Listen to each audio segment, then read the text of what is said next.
Bom, boa noite, gente. Hoje, a gente dando continuidade onde nós paramos, né, na nossa última aula, nós vamos continuar falando sobre a representação dos empregados na empresa, né? Então, a gente falou da representação sindical, a gente falou da representação na empresa, né, que é a nova modalidade que a gente tem por conta da reforma trabalhista, que trouxe, né, o que estava previsto no artigo 11 da Constituição Federal. Falamos na cogestão, e hoje nós vamos falar na CIPA, na CCP e na participação de lucros. Por quê? Porque elas também são formas, né, de representação onde nós temos o envolvimento do empregado nessa relação. Então, por isso é que neste quadro eu acrescentei também essas 3 formas de participação, tá? Então, vamos lá. A CIPA. Acredito que todos, em algum momento, pelo menos aqueles que trabalham, né, já ouviram falar na CIPA, que é a Comissão Interna de Prevenção de Acidentes, né? Então, a CIPA, ela vem estabelecida através da que a gente chama NR5, que é a norma regulamentadora do Ministério do Trabalho. Se vocês entrarem lá no site do Ministério do Trabalho, vocês vão ver que a gente tem, se eu não me engano, hoje a gente está em torno de 36 normas regulamentadoras. Então, todas as questões que estão atreladas, né, à segurança, medicina do trabalho, a gente então tem essas normas regulamentadoras que são editadas pelo, agora atual, Ministério do Trabalho, né? Então, ela é quem regulamenta como é o funcionamento e como ocorre, né, a utilização da CIPA. Temos também ainda como previsão legal o artigo 164 e o artigo 165 da CLT, que também traz mais uma pequena referência, porque, na verdade mesmo, onde nós vamos encontrar, né, as referências em relação à CIPA, vai ser na NR5. Ela é que vai trazer toda a perspectiva do que nós temos que observar quando nós estamos falando sobre CIPA. Então, só para recordar, né, até pegando aí o gancho do que ele tinha falado, só para vocês lembrarem, aqui a gente colocou, né, o tipo de representação, o dispositivo legal, atuação, eleição, instituição, estabilidade e participação, tá? Então, eu estou seguindo o mesmo quadro. Aí, à medida que eu vou falando, eu vou comentando do que se refere lá na frente. Então, em relação à CIPA, né, o dispositivo legal... Ai, gente, espera aí só um pouquinho. O dispositivo legal é justamente nesse previsão, então, na NR5. Temos também a súmula 339, tá, do Tribunal Superior do Trabalho, que também traz a condição de não só os titulares, né, mas também os suplentes da CIPA, eles têm direito à estabilidade. Aqui, no caso, seria uma estabilidade provisória, né? Mas daqui a pouco a gente fala sobre isso. Já quando a gente está falando em relação à atuação da CIPA, o objetivo, né, que a gente tem quando a gente está falando, no caso dessa comissão, né, a gente está falando numa comissão que ela visa justamente o quê? Ela visa a observância daquelas condições do contrato de trabalho, mas que estão relacionadas, né, às regras do quê? As regras de segurança e as regras de medicina do trabalho. Então, ela tem vamos dizer assim, uma função, ou melhor, ela tem um objetivo aqui específico, né? A CIPA, ela não está interessada em gestão, ela não está interessada em saber se as verbas trabalhistas estão sendo pagas ou não. Aqui ela está interessada no seguinte: a execução desse operador de ponte dentro da empresa, ele está sendo feito de forma correta, obedecendo, né, as normas regulamentadoras, por exemplo, de trabalho em altura, as normas regulamentadoras afetas necessariamente a quem trabalha nesse tipo de atividade. Então, isso é que é o objetivo dela, né? Contrário do que a gente já viu até agora, ela vai estar justamente brigando para o quê?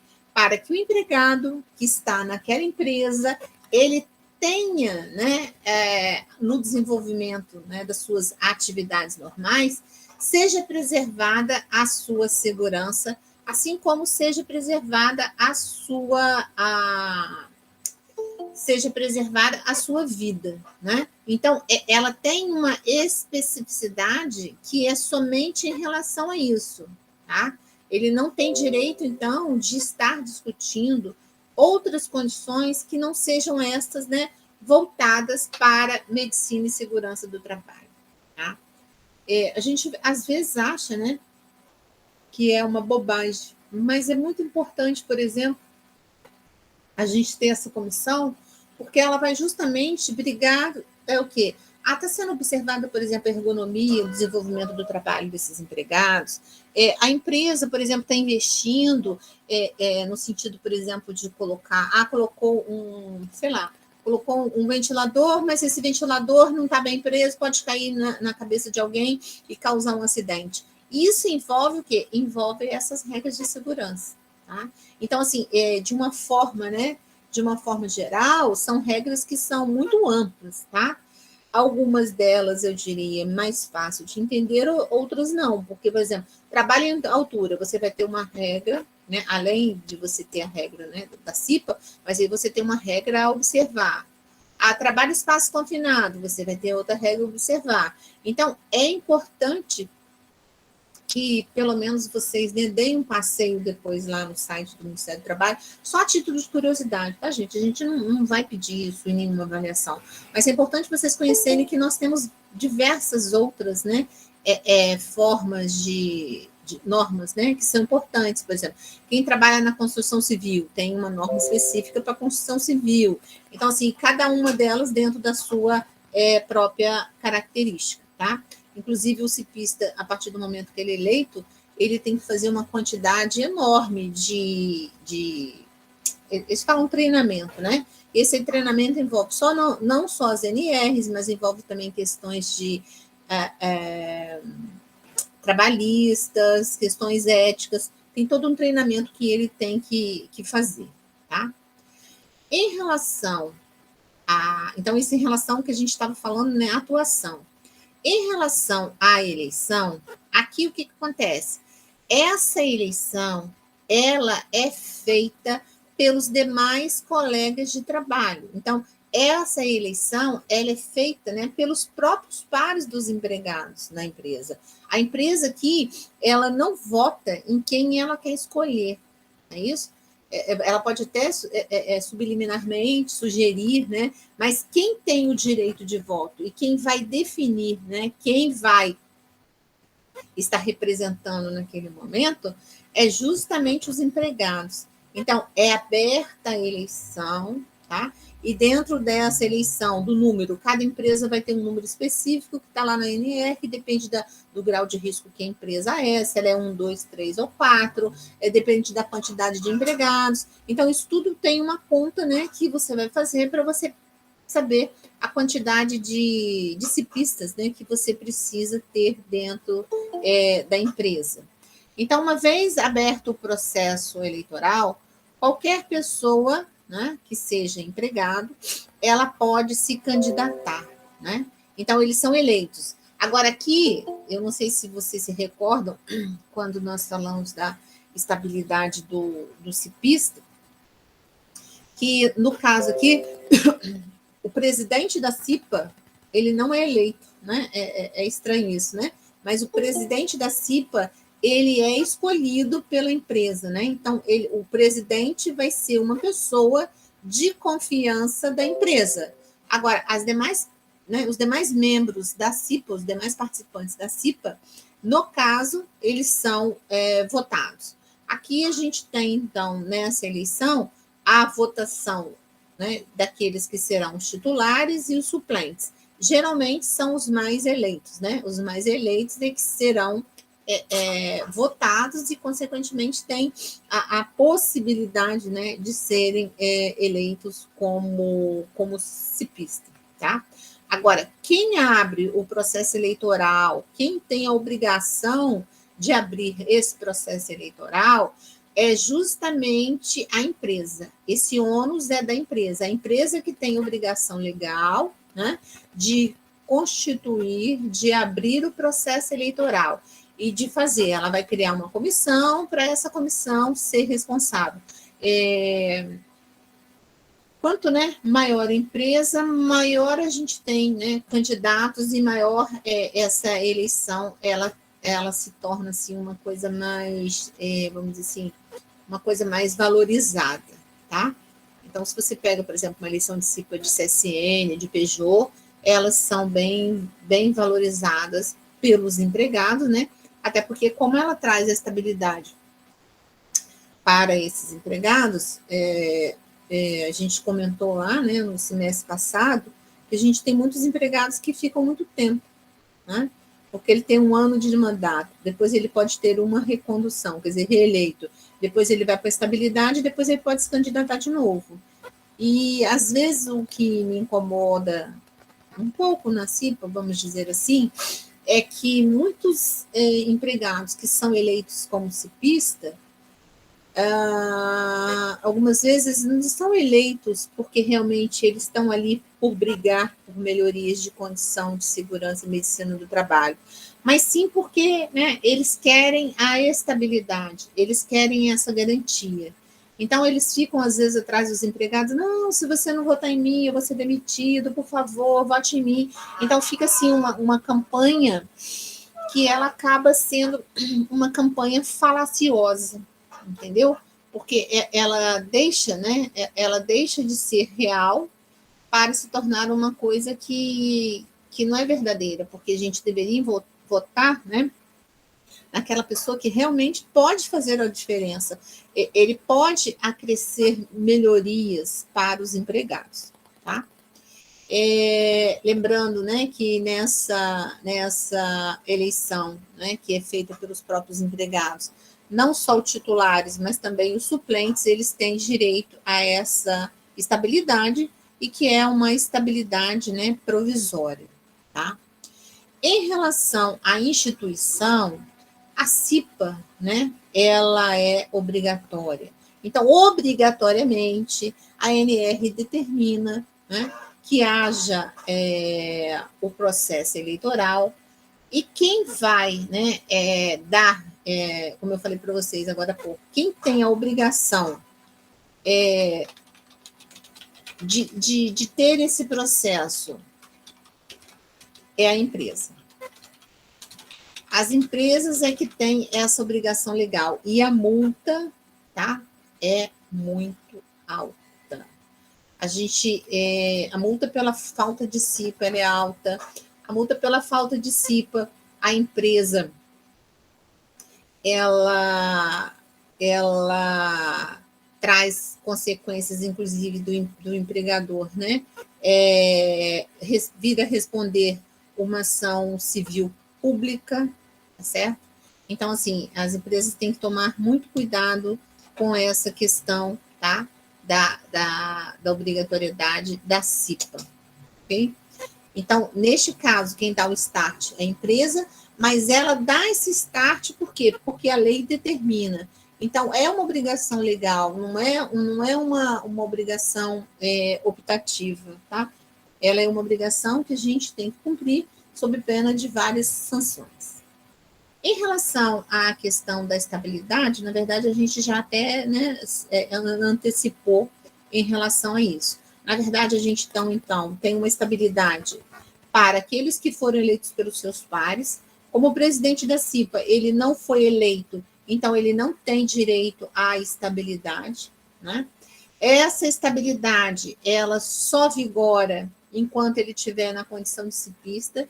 Então, se ele aceitar ser transferido para outro local, ele deixa de ter a condição de cipista. Ele deixando de ter a condição de cipista, automaticamente, então, ele não tem mais, né, essa garantia de emprego, porque aí ele está concordando, ele autorizou que houvesse aquela quebra da estabilidade. No caso dele pedir demissão, a gente tem que observar aquela regra do artigo 500, que a gente já viu, né? No caso daqueles que são detentores de estabilidade, para eles pedirem demissão, necessariamente eles precisam de ter a aquiescência, né, do sindicato ou a aquiescência do Ministério do Trabalho, justamente para validar esse ato e amanhã a gente não ter nenhuma alegação de vício, de que a empresa impôs ou teria imposto, né, teria imposto essa condição ao empregado. Então, é uma condição que nós temos que observar, né? No caso da dispensa por justa causa, é a única forma de quebrar, né, essa estabilidade, tá certo? E aqui, então, o número depende, né, dos pressupostos que estão estabelecidos na ANR, tá? Aí a gente tem um cálculo lá que tem que fazer de acordo com o grau de risco e de acordo também com a quantidade de empregados que nós temos naquele local. Em relação à participação, nós entendemos que é uma participação paritária. Por que seria uma participação paritária? Porque eu tenho de um lado, né? Primeiro, eu já tenho a previsão na lei, a gente já viu, né? Mas quem tem que dar o start é a empresa, e ela que vai criar todo este processo, e ela também elege, né, o presidente.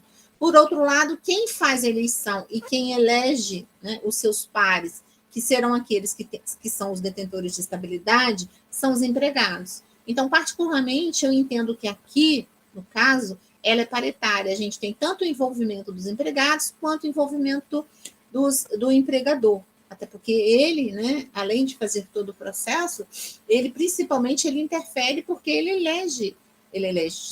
escolhe, né, porque ele não faz a eleição. Ele escolhe quem é que vai ser o seu presidente, tá? Aqui no caso, de forma alguma, gente, a gente não teria uma participação sindical, tá? O sindicato não tem nada a ver com a CIPA. A empresa pode autorizar que o sindicato acompanhe esse processo, né, da eleição da CIPA? Pode, mas aí é política sindical, tá? É a política da empresa que está autorizando, porque, em regra, a lei não tem, né, e não traz essa previsão legal, certo? Então, em relação à CIPA, de que a gente precisava de ter uma noção, seria isso. Agora vamos falar sobre a Comissão de Conciliação Prévia. É chamada CCP. Eu tenho certeza que no NPJ, né, você já deve ter ouvido falar várias vezes, sobre o MASC, né, Meios Alternativos de Solução de Conflitos. Por que são meios alternativos? Porque são meios que nós nos utilizamos, né, de resolver um conflito sem que necessariamente nós vamos buscar, né, o respaldo judicial, sem que necessariamente a gente vai até, né, pedir a justiça ao Estado juiz para dizer o que seria justo ou não naquele caso que nós estamos ali a discutir. Então, quando a gente está falando da CCP, o artigo 625A ao artigo 625H da CLT, ele traz para a gente quais são, né, as regras que nós devemos observar quando nós estamos falando sobre a Comissão de Conciliação Prévia. Tá? Agora, primeira coisa que eu quero que vocês pensem quando nós estamos falando na CCP. A CCP não existe obrigatoriedade nem da sua existência e também não existe mais obrigatoriedade de que o empregado, caso a gente tenha, né, no âmbito né, de onde ele trabalha, a gente tem a comissão de conciliação prévia, de que ele tenha que necessariamente passar pela CCP. Tá? Há muito, quer dizer, a CCP já foi instituída há muito tempo, né? Então, logo quando ela foi instituída, havia a obrigatoriedade de que o empregado, uma vez que houvesse no local onde que ele trabalha, né, vinculado a ele, houvesse a criação da CCP, que era facultativa, mas se foi criada, ele teria que passar. Preste atenção, ele diz assim, o artigo 625-D. Qualquer demanda de natureza trabalhista será submetida à comissão de conciliação prévia se na localidade da prestação de serviços houver sido instituída a comissão no âmbito da empresa ou no âmbito do sindicato. O que acontece? O caput desse artigo 625-D houve uma ação direta de inconstitucionalidade e essa ação, então, julgou este caput inconstitucional. Por quê? Nós temos como princípio constitucional o livre direito de acesso à justiça. Né? Se eu não estou satisfeito dentro daquele negócio jurídico, dentro daquela relação, eu tenho, né, o direito de questionar. Eu tenho o direito de ir até o judiciário. Então, essa obrigatoriedade, no sentido de que, uma vez que existe dentro da empresa, existe no âmbito da empresa, né, a CCP, do empregado tem que ir, não vale, tá, gente? Isso é uma pergunta que a gente sempre vê aí caindo nas provas da OAB, tá? Então, hoje não existe mais essa obrigatoriedade, independentemente de ter no âmbito de atuação, né, onde aquele empregado trabalha, sido criada a comissão, tá? Então, ela não tem mais existência. Então, em relação, né, ao dispositivo legal, a previsão está, depois vocês leiam, por favor, lá, tá? Ela está do artigo 625A ao 625H da CLT, tá certo? Outra coisa importante que a gente tem que já colocar aí dentro, quando a gente está falando do dispositivo legal, já para ficar bem acentuado, é que eu só posso levar para essa comissão de conciliação prévia direito individual. Então, olha que interessante, né? Embora o nosso contexto aqui seja o direito coletivo, direitos coletivos eu não posso levar para a comissão de conciliação prévia. Eu só posso levar direitos individuais. E mesmo assim, eu só levo direitos individuais disponíveis.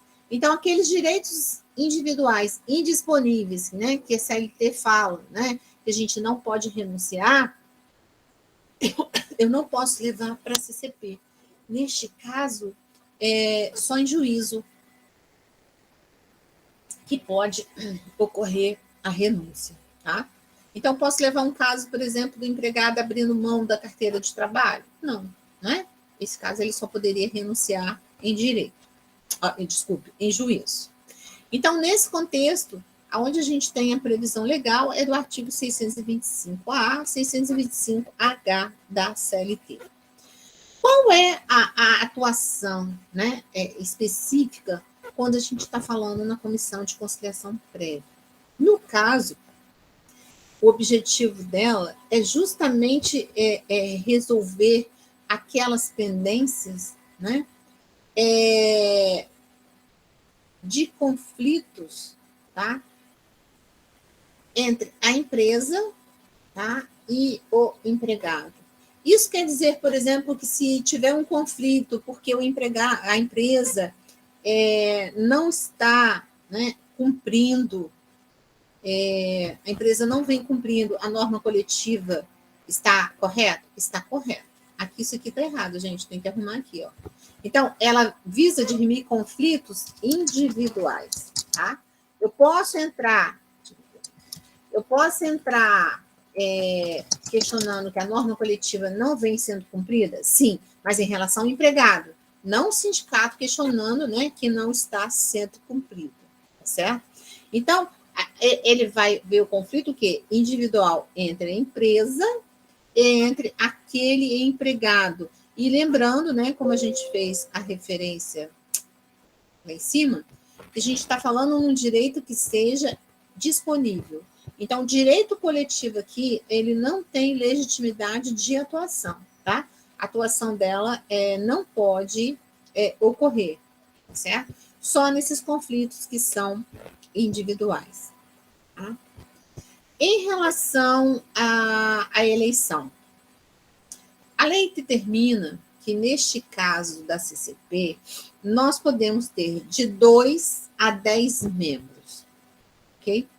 E que o ideal aqui, né, é que fosse uma decisão até tripartite, né, mas não existe. Então, ele diz que 2 a 10 membros nós vamos ter quando nós estamos falando em CCP, lembrando que aqui nós vamos ter tanto os titulares, tá, quanto os suplentes. E a gente tem, assim, da mesma forma que eu tenho, vamos supor que eu tenho 3 representantes, ela seja a nível intersindical, né? Então, eu vou ter, por exemplo, 3 representantes do sindicato e 3 representantes da empresa, tá? Sendo que, no caso, né, quando ela for intersindical, os representantes, sempre os representantes da empresa, né, aqueles que estão ali representando, fazendo a representação da empresa, eles não têm, no caso aqui, a estabilidade, somente aqueles eleitos pelos seus pares, certo? Agora, uma coisa importante, né? A CCP, ela pode ser instituída, né, até via sindicato, pelos sindicatos, mas isso não quer dizer que ela vá legitimar, né, essa relação coletiva. É só em relação à criação da comissão mesmo e como ela vai funcionar, né, como é que vai ser o seu funcionamento. Então, a lei especifica que ela pode ter de 2, tá, a 10 membros. Outra coisa interessante, né, em relação à sua instituição, né? Então, a comissão de conciliação prévia, geralmente, como ela é intersindical, tá? Ela vem sendo estabelecida através de norma coletiva, certo? Então, na sua instituição, geralmente o próprio sindicato, né, sindicato empresa ou sindicato para sindicato, eles estabelecem, então, um acordo, né, coletivo, estabelecendo como vai ser as regras de atuação da CCP, embora a lei, né, já fixe algumas regras. Dentre elas, por exemplo, a lei diz o seguinte: a partir do momento em que o empregado, né, ele dá o start na reclamação, na ponderação daquilo que ele pretende reclamar, né, eles têm 10 dias para marcar a primeira reunião, tá certo? Essa reunião, né, ela ocorre justamente para se decidir se o empregado está correto, se não está, as partes discutirem e viabilizar, se for o caso, a chegar, né, num denominador comum, certo? Então, esse é o foco, né, do que eles colocam nessa regra. Então, 10 dias, tá? Vocês vejam que é, assim, interessante, né? Porque muitas vezes, quando a gente, por exemplo, entra no judiciário, dificilmente, nem agora estando online, você consegue que uma audiência seja marcada, né, em 10 dias, né? Geralmente leva muito mais do que isso. Então, aqui você tem a possibilidade, através desse meio alternativo de resolução de conflito, de você solucionar o seu conflito num período que eu considero, né, que seja um período razoável, né, que seja um período pequeno para resolver essa pendência. Outra coisa importante, está lá no artigo 625 aceita a conciliação, será lavrada termo assinado pelo empregado, pelo empregador, ou seu preposto, e pelos membros da comissão, tá? Parágrafo único. O termo de conciliação é título executivo extrajudicial e terá eficácia liberatória geral quanto às parcelas expressamente ressalvadas. O que isso quer dizer, gente? O empregado foi lá, isso aqui funciona mais ou menos só um pouquinho, funciona mais ou menos como um processo administrativo. Né? Todo mundo, eu acho que já viu um processo administrativo. A gente vai lá, o empregado vai lá onde que ficou estabelecido Geralmente é no RH da empresa ou é lá no sindicato, tá? No local pré-fixado. Ele vai lá, vai preencher um formulário onde que ele vai dizer lá, olha, a empresa está me devendo 60 horas extras e também está me devendo uma gratificação que ela não me pagou. Essa é a alegação dele, né? Daquilo que existe como pendência junto à empresa. Então, ele está reclamando isso, beleza? É a reclamação dele. Então, ele vai preencher aquele formulário, então, vai ser encaminhado, né, para a CCP, que vai dar conhecimento à empresa, e eles, então, têm esses 10 dias para marcar. Marcado a CCP, todos compareceram. Aí eles vão discutir se tem razão, se não tem razão, né? Aí o procedimento, o modus operandi, eles aqui, cada um, né, institui aquilo que ele acha que seja mais viável, né? Então, eles vão discutir quanto ao tema. E a partir dali, então, o que acontece? Pode-se chegar a uma composição ou pode-se não chegar. Se não se chegar a uma composição, vai se dar uma declaração que ele passou pela CCP, mas que não foi possível chegar a um denominador comum. E todo mundo também assina e ele levou aquela cópia. Para a gente hoje, isso era importante quando estava como obrigatória. Hoje, como não está como obrigatória, em tese não tem assim, uma relevância jurídica tão grande, né? É tão, vamos dizer assim, tão perfeito, tá? Primeiro ponto. Segundo ponto, quando a gente fala chegou lá, reclamou, houve um acordo. Aí a primeira coisa que a gente tem que ver é o seguinte, houve um acordo integral ou não, tá? Se foi integral, ou se não foi, a gente tem que colocar, né? É isso que o artigo diz para a gente. A gente tem que colocar de forma textual, né, nesse termo de acordo, nesse termo de conciliação, como é que foi feita? Foi feito acordo em relação a tudo? Foi feito acordo em relação ao parcial? A gente tem que dizer para aquela pessoa, né, o que está sendo liberado, o que realmente ele abriu mão e qual foi o acordo que foi efetivado, tá? Porque, uma vez assinado esse acordo, depois nós não vamos novamente questionar, né, a validade desse acordo. Nós vamos apenas, em juízo, executando já diretamente o acordo, tá? Então, vamos supor, no caso daquele empregado que eu falei, 60 horas extras e também a gratificação.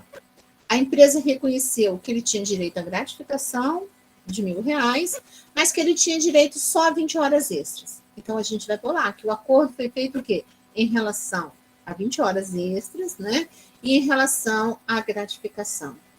Os títulos liberatórios que serão colocados no acordo, justamente para viabilizar o quê? Amanhã, né, se ele tem outras coisas para reclamar, ou ele quiser reclamar, ele vai reclamar em relação àquilo que não foi objeto dessa negociação, certo? Então, se não cumprido, né, se equipara a um título executivo extrajudicial. E ele, então, vai ser executado aqui no caso, né? Como a matéria trabalhista, a gente vai executar diretamente na Justiça do Trabalho. Então, a gente vai até a Justiça do Trabalho e a gente vai fazer a execução dessa tarefa. Tá? Em relação aí agora da estabilidade, né? Como eu falei para vocês, titulares e suplentes têm.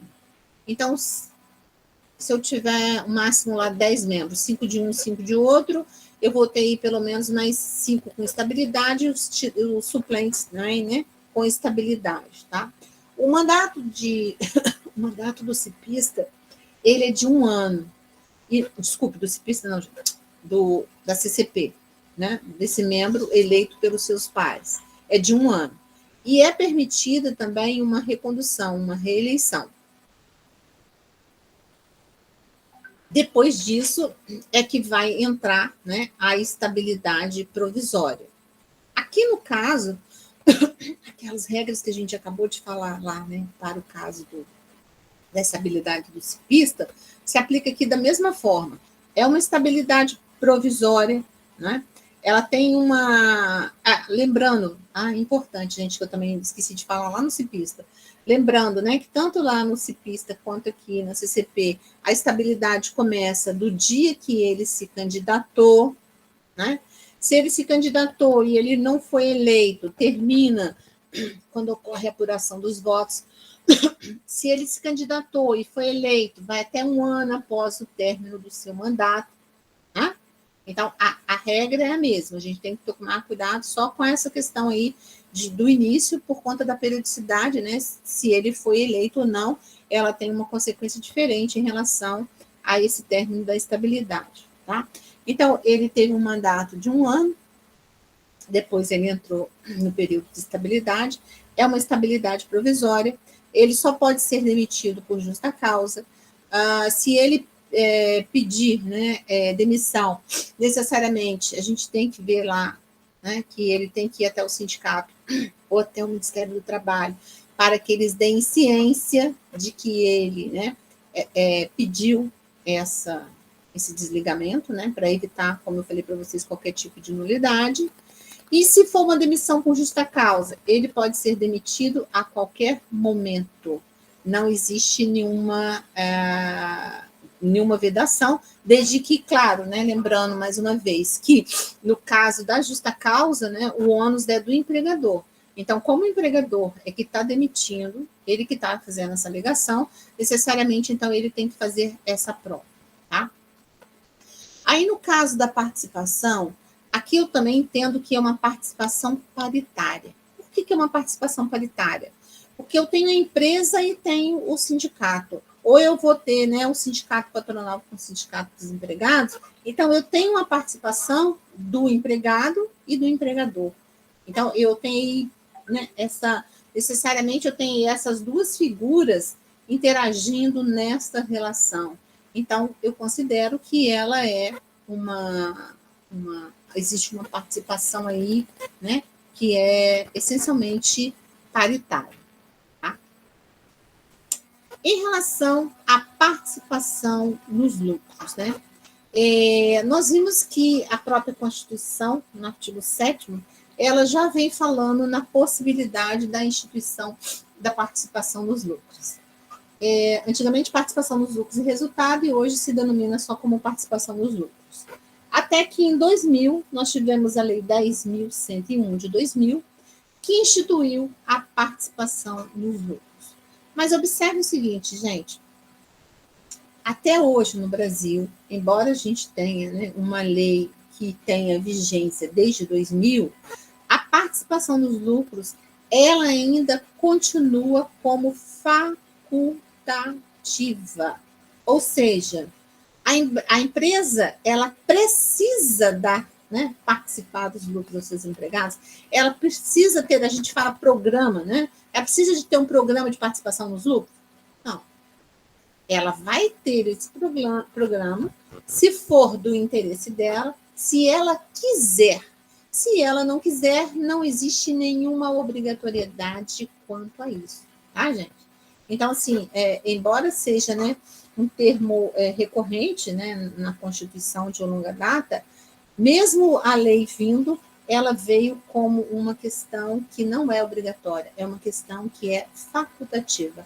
Então, facultativamente, a gente traz essa possibilidade, tá?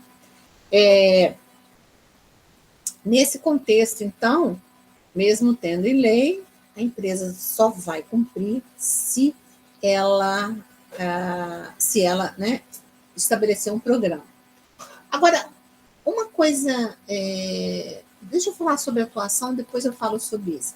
Em relação à atuação aqui, né? A atuação aqui, especificamente, é fazer a divisão de lucros, tá? Fazer a divisão de lucros mediante o quê? Metas e resultados. Por que eu chamo a atenção disso para vocês e é importante? Eu até vou colocar um exercício para vocês, relativo até à aula passada, né, que eu acabei passando mal e não dando.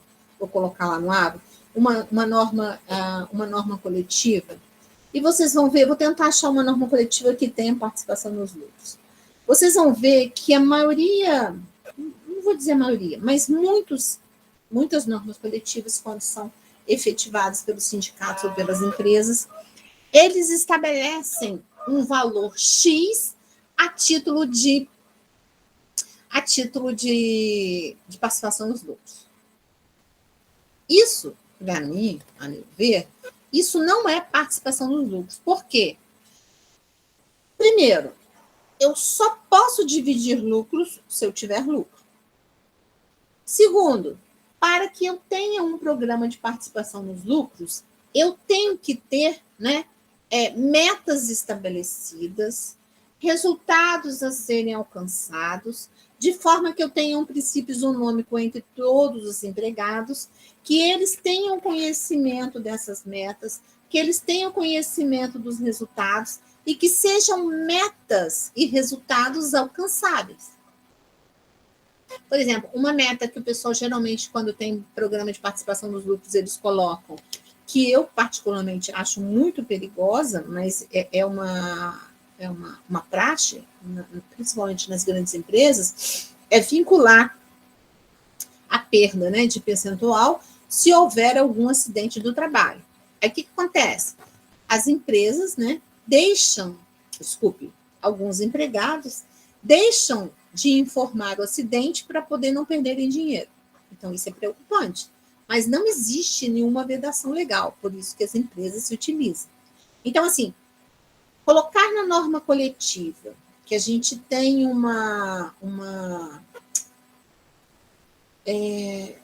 que a gente vai ganhar uma gratificação, né, uma participação nos lucros no mês de março de um salário, isso não quer dizer participação nos lucros.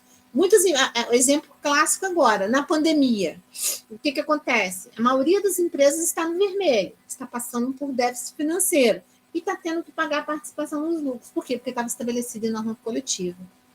A meu ver, essa participação é uma participação furada, né? É uma participação que, na verdade, ela nada mais é do que uma gratificação que é dada a este empregado, com o nome de participação nos lucros. Porque, necessariamente, se vocês lerem a lei, né, a 10.101, vocês vão ver lá que ela pontua, que você tem que ter metas e resultados que você possa alcançar para que haja divisão de lucro. Agora, se não houve lucro, como é que eu vou dividir lucro se não existiu, né? Não existe o acessório sem o principal, não é isso? O principal é a divisão do lucro, mas se não houve lucro, como se dividir uma coisa que não existiu? Então, assim, eu quero que vocês observem, quando vocês olharem as normas, eu até anotei aqui para mim não esquecer, eu vou tentar achar uma que tenha a participação dos lucros, tá? Vocês observam que, na verdade, nada mais é do que uma gratificação, não tem nada a ver com participação dos lucros, porque o pessoal não está buscando em nada o preenchimento dessas regras, tá? Então, em relação, né, à sua atuação, é justamente você estar dando ao empregado, né, a possibilidade dele participar do lucro da empresa e, consequentemente, a empresa de ter uma produtividade maior, porque existe uma troca, né? E o empregado, ele tem interesse nessa troca, porque ele ganha e, consequentemente, as empresas que trabalham com participação nos lucros, ela vê que o resultado, né, dela de produção, principalmente empresas de produção, ele aumenta bastante, porque aí o empregado, ele se sente, né, motivado a trabalhar, vamos dizer assim, de uma forma melhor, ou ele fica incentivado a ter essa possibilidade de um ganho maior, tá? Em relação à questão da eleição, o que acontece? A lei não disciplina sobre a comissão, né, que vai fazer essa representação. Então, na verdade, aonde vai ocorrer a disciplina de como vai funcionar este programa vai ser na norma coletiva. Então, a norma coletiva, ela tem que ser uma norma coletiva, eu diria para vocês, bem trabalhada, tá? Quanto maior a empresa, mais o programa tem metas e resultados, consequentemente, ele tem que ser mais detalhado e ele é bem maior. Se você pega, por exemplo, o programa da CSN, da Peugeot, é enorme, né? Porque, primeiro, os processos produtivos são muitos, né? Então, assim, consequentemente, cada vez mais você tem que ir abrindo para você poder atender aquela necessidade não só da empresa, mas do empregado. Então, as regras, né, de eleição, as regras de constituição vão estar todas na norma coletiva. A norma coletiva, ela vai ter que regrar desde quando ela vai, né, se iniciar, como é que vai ser essa divisão, como é que vai ser o pagamento, se não atendido, o que vai ocorrer. Então, isso tudo tem que vir estabelecido, tanto a eleição quanto a Constituição, né, tem que vir estabelecido as regras desse programa, chama Programa de PLR ou Programa de Participação dos Lucros. Ele tem que vir estabelecido na norma coletiva, então, que vai ser feita, né, entre a empresa e o sindicato, tá? Em relação à questão da estabilidade, a gente também não tem previsão na lei. A lei, na verdade, ela prevê que você tenha a possibilidade do programa e quais as regras mínimas que você tem que observar para que isso funcione, tá?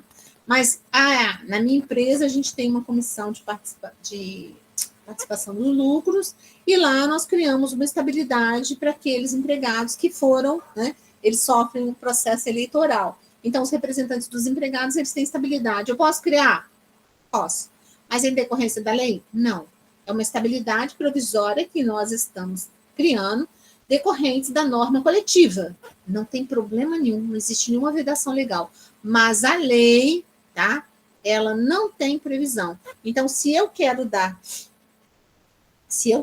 essa estabilidade ela vai ser, né, conferida via norma coletiva, ou seja, através do programa de participação dos lucros. Esse programa é que vai trazer para a gente, tá?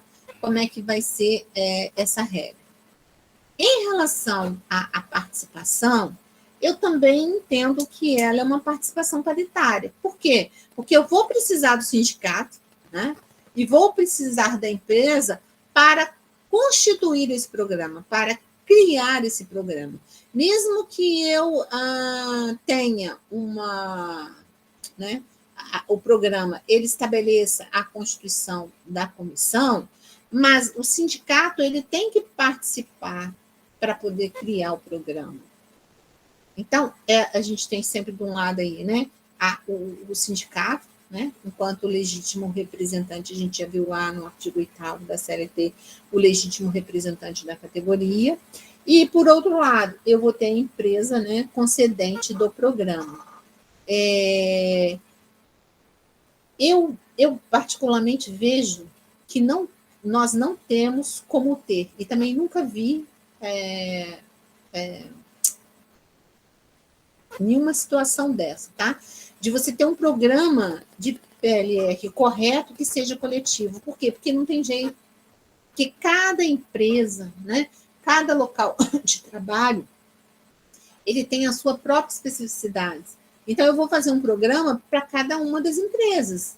Não tem como eu fazer um programa que seja geral. Por isso, inclusive, que eu falo com vocês, quando isso está estabelecido na norma coletiva, ele vem estabelecido de forma correta. Porque, por exemplo, eu estabeleço isso para todos, sei lá, para todo o pessoal de bar e restaurante. Mas todo mundo funciona da mesma forma? Todo mundo tem o mesmo tipo de cliente? Não, né? Cada um tem a sua própria especificidade. E as metas, principalmente as metas, né? As metas que o empregado tem que fazer para chegar, né, a um resultado positivo, elas vão ser diferenciadas de local para local.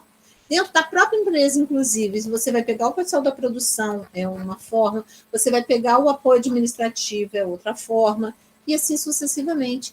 Então, quando se coloca, né, eu repito mais uma vez, que às vezes eu fico revoltada com isso um pouco, quando se coloca numa norma coletiva a criação de uma obrigatoriedade de você pagar uma participação nos lucros num valor X, um salário, meio salário, né, um valor de R$1.000, isso não é participação dos lucros.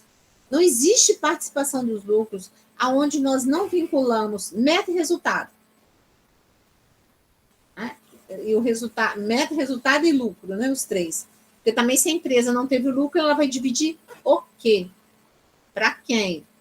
Nesse programa também, por exemplo, a gente tem que definir a pessoa, ela foi desligada da empresa, ou ela pediu demissão, ela faz jus a quantos dozeavos, ela faz integral, não faz integral, isso tudo, todas essas, né, nuances, todas essas características, elas têm que vir estabelecidas dentro do programa.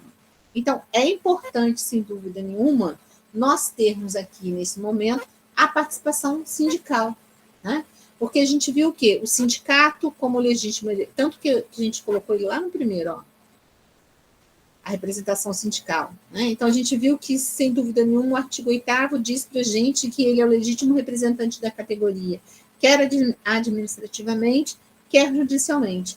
Então, neste caso, né, o que acontece? Ele vem aqui nessa participação para ele legitimar esse programa. Porque, dependendo se a gente pega, né, como eu falei para vocês, uma empresa grande com um processo produtivo grande, esse programa, quando ele for montado, ele é um programa que ele é complexo. Ele não é um programa fácil de se montar. Ele é um programa que exige toda uma perspectiva diferente na sua montagem e com detalhes que a gente precisa, até para legitimar o próprio ato, né, gente? Desse equilíbrio, lembra lá dos princípios, né? Justamente a participação do sindicato, ela vem dar essa equivalência de poderes, porque muitas vezes o empregado ele não vai saber se aquela meta que foi instituída é uma meta, né, que ela é alcançável. Ele sabe do ponto de vista, às vezes, técnico, mas do ponto de vista mesmo da lógica, da representação daquilo ali, da forma que foi escrito, né, a vírgula no lugar ou não, muitas vezes ele não tem esse conhecimento, tá? Então, sem dúvida nenhuma, a participação do ente sindical neste momento, ela é de suma importância. Então, nós vimos que quando a gente está falando de representação, né, dos trabalhadores na empresa de uma forma geral, nós temos aí várias formas, né, de representação, tá? Cada uma com a sua própria característica, cada uma visualizando, né, uma necessidade diferente, tá certo? Com perspectivas diferentes, mas todas elas sempre voltadas para o quê? Para o equilíbrio, sempre voltadas para que o empregado ele realmente seja um sujeito de direitos dentro da empresa e ele tenha, né, o seu direito legitimado, o seu direito representado, tá? Então, independentemente da atuação dela, eu penso que todas elas são importantes. Fico com pena que a Comissão de Conciliação Prévia, infelizmente, no Brasil, ela só teve grande notoriedade, vamos dizer assim, nos grandes centros, tá? Aqui no interior, praticamente, a gente não vê a CCP. E eu acho, né, que a gente teria uma forma de resolver, né, pequenos conflitos de uma forma célere, de uma forma muito eficaz, tá? Mas, infelizmente, os meios alternativos de solução de conflitos, a gente ainda tem muito empecilho, né? Eu diria assim para vocês que pela própria cultura do brasileiro, né, de não acreditar. E mesmo assim, às vezes, quando a gente acredita, como foi, por exemplo, o caso das câmaras arbitrais, né? Aqui na nossa região, por exemplo, há muito tempo atrás, há muitos anos já, tem muito tempo mesmo, elas foram todas fechadas. Por quê?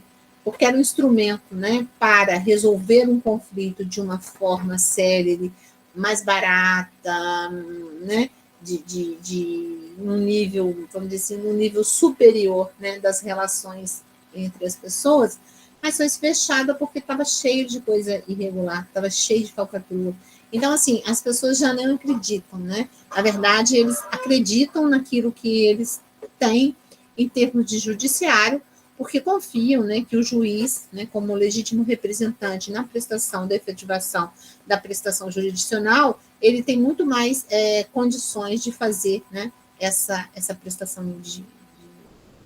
prestação da justiça, vamos dizer assim. Mas a justiça, num todo, ela é muito lenta, né, gente? Tem casos aí que só Deus, né, causa, né? Então, a gente, às vezes, abre mão de algumas coisas que poderiam ser muito, muito boas para a gente, para resolver os conflitos, ok? Então, essas são as formas que a gente viu, né? A gente termina, então, de representação. Cada uma com a sua própria importância.